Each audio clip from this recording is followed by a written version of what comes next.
જય સ્વામિનારાયણ મિત્રો, તમને ખબર છે કે આખા પ્રાણી જગતની ચામડીથી ચપ્પલ બને, કઈ અનેક વસ્તુઓ બને, પણ મનુષ્યની ચામડીથી કઈ વસ્તુ બને નહીં.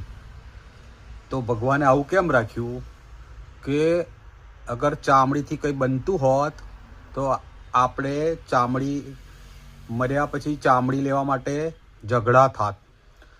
એ ભાઈ કહેતે મારો પગ જોઈએ, બહેન કહેશે મારો હાથ મારો, કાકા કહેશે મારું માથું, એમ કરી મારે ચંપલ બનાવવા છે, એમ બધા માંગણી કરત તો આ સ્મશાન ગૃહ તો હોત જ નહીં, પણ એની લાશ માટે પણ ઝઘડા થાત.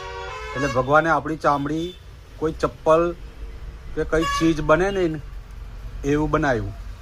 અને બીજું એક બનાવ્યું કે આપણું માંસ એવું બનાવ્યું, કોઈ ખાય ને તો કોઈ ભાવે જ નહીં, પ્રાણીને બી ના ભાવે.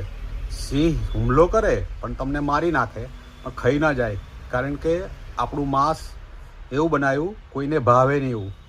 અગર ભાવે એવું બનાવ્યું હોત તો કોઈની લાશ જ ના જડત, ઘરમાં ઘરમાં શેકીને ખાઈ જાત, કોઈ એરિયામાંથી તમે પસાર બી ના થઈ શકત, તમને અંદર પૂરી દઈને ખાઈ જાત, તો પૃથ્વી પર તો મનુષ્ય જાતિ જ ના રહેત. એટલે ભગવાને હાડમાસ એવું બનાવ્યું કોઈ ખાઈ ના શકે. એટલે આપણી પર ભગવાનનો આવો ઉપકાર છે, એટલા ઓછા ઝઘડા થાય એવું ઉપકાર કર્યો આપણી પર. એટલે થેન્ક યુ ભગવાન, આટલો ફાયદો આવ્યો. એટલે જય સ્વામિનારાયણ.